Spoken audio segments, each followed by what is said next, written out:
आज हम बात करें मनीष तिवारी से। ये चंडीगढ़ लोकसभा कॉन्स्टिट्यूंसी के उम्मीदवार हैं, 2 टर्म के लोकसभा एमपी भी रह चुके हैं, यूनियन मिनिस्टर भी रह चुके हैं। मनीष तिवारी को सब जानते हैं चंडीगढ़ में, दिल्ली में।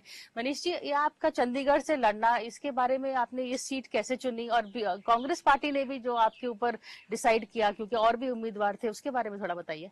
प्रिया जी, पहले तो आपका बहुत बहुत धन्यवाद कि आप चंडीगढ़ आई हमारे निवास स्थान पे, यहाँ पे मेरे से बातचीत करने के लिए। मनीष तिवारी चुनाव लड़ रहे हैं और इंडिया न्यूज नहीं आए। तो देखिए, मेरी पैदाइश चंडीगढ़ में हुई। मैं स्कूल, कॉलेज, विश्वविद्यालय यहाँ पे किया है। मेरी जो राजनीतिक सफर है वो यहाँ से शुरू हुआ। मेरे पिताजी की शहादत इस शहर में हुई।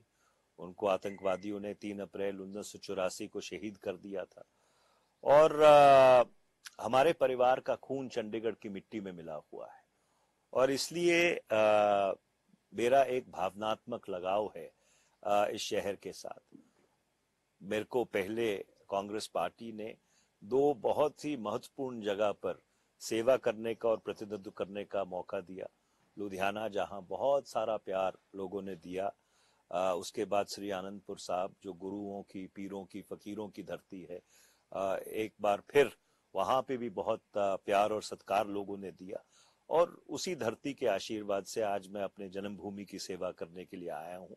और पिछले 1 महीने में लोगों का बहुत प्यार और बहुत ही स्नेह मुझे मिला है। और मैं उम्मीद करता हूं कि सारे इंडिया अलायंस के समर्थन से ये जो प्यार और स्नेह है, ये मतदान में तब्दील होगा। पर आपके खिलाफ जो खड़े हैं वो तो आपको आउटसाइडर कहते हैं।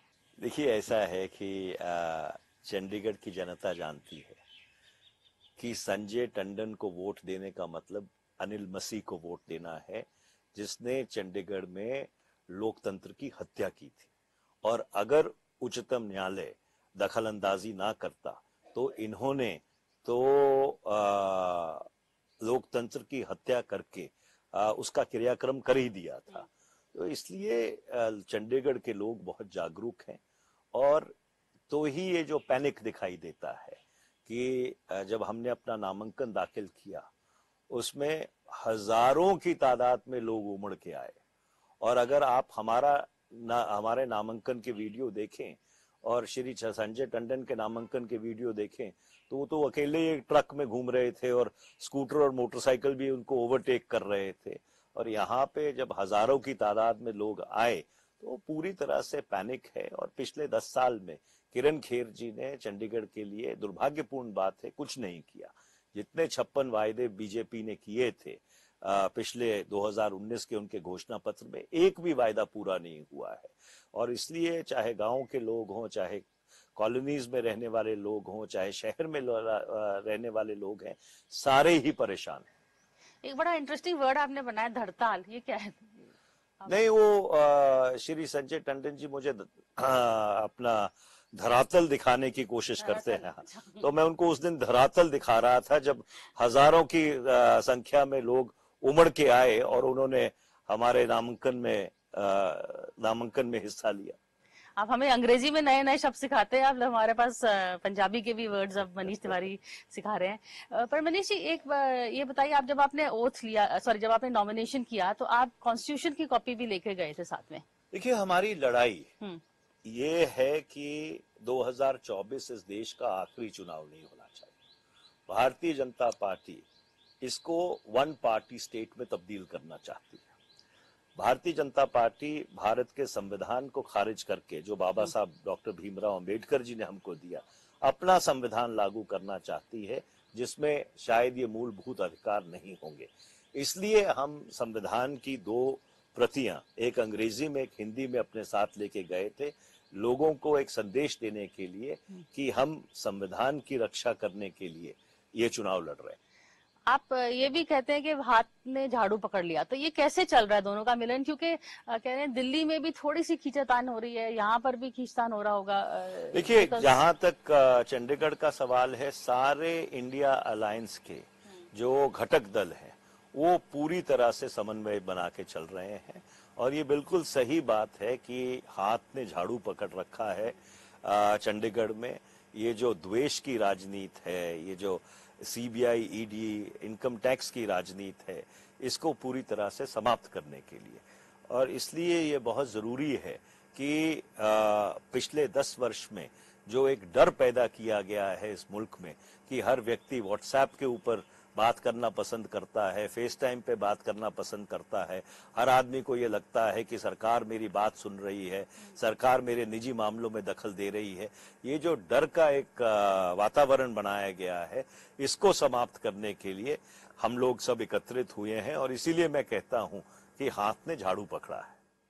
चंडीगढ़ में क्या मुद्दे हैं जो आप जिसको सबसे प्राथमिक मुद्दा तो ये है कि यहाँ पे जो उच्चतम न्यायालय ने share by sale of property पे रोक लगाई है, उसके ऊपर कानून लाने की जरूरत है। उससे लोग बहुत ज्यादा परेशान हैं, और मैंने कहा है कि हम संसद में कानून लेके आएंगे।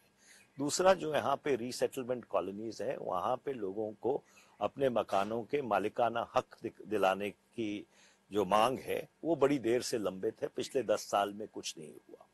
इसके साथ साथ चंडीगढ़ हाउसिंग बोर्ड के जो 62,000 मकान हैं, उसमें नीड बेस्ड चेंजेस जो की गई हैं, उनको रेगुलराइज करने की जरूरत है। जो 22 गांव हैं जिनकी जमीन पे ऊपर चंडीगढ़ बसा हुआ है, उनको उनकी लाल लकीर या लाल डोरा को एक्सटेंड करने की बात है।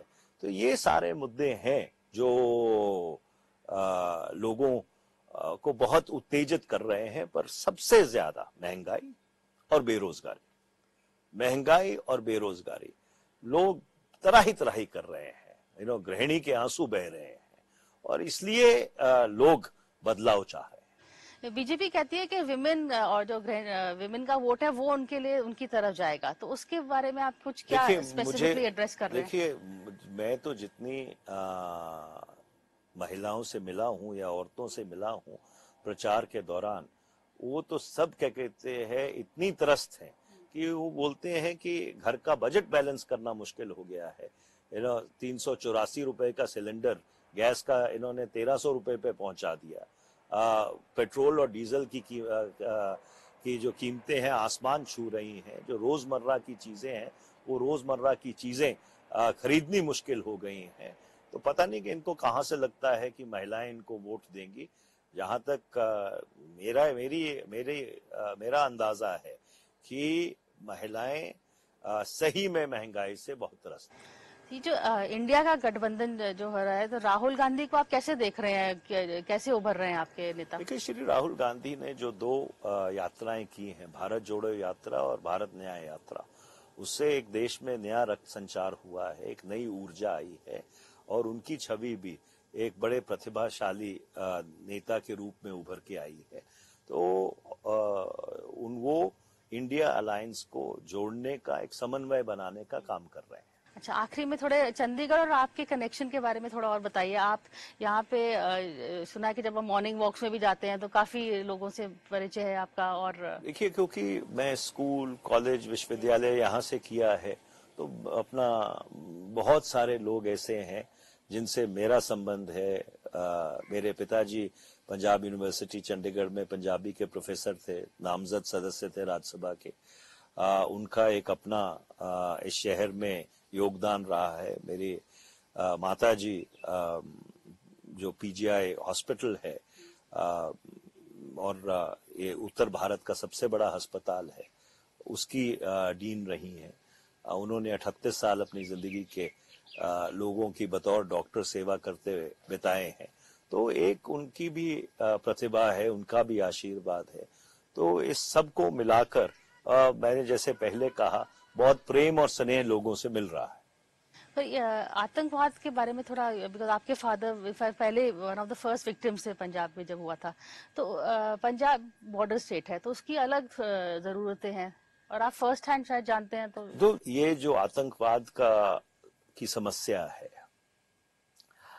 जब तक पाकिस्तान एक ऐसा मुल्क रहेगा जहां पे एक देश के पास फौज नहीं है पर एक फौज के पास देश है, तो वो दक्षिण एशिया में अस्थिरता पैदा करते रहेंगे। और ये किए लॉन्ग टर्म चुनौती है भारत के लिए।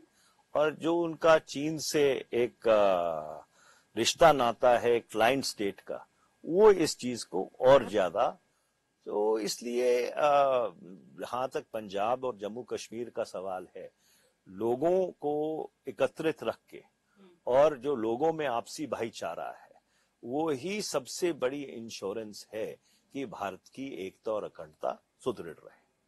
मुझे दिल्ली में कह रहे थे कि जो सिख कम्युनिटी के साथ जो कांग्रेस का लगाव है, वो जो उनका भरोसा है कांग्रेस के ऊपर, वो थोड़ा वापस आ रहा है, क्योंकि दूसरी तरफ बीजेपी ने फार्मर्स एजिटेशन के बाद बिल्कुल ही उनको देखिए, पंजाब की जो पृष्ठभूमि है वो पूरी तरह से पंथ निरपेक्ष है, क्योंकि जो गुरु साहिबान रहे हैं और जो यहाँ पे और धर्मों से संबंधित लोग रहे हैं, उन्होंने इसको बिल्कुल पंथ निरपेक्ष बनाया है। और इसलिए ये कोशिश है कि उस एकता को बरकरार रखा जाए।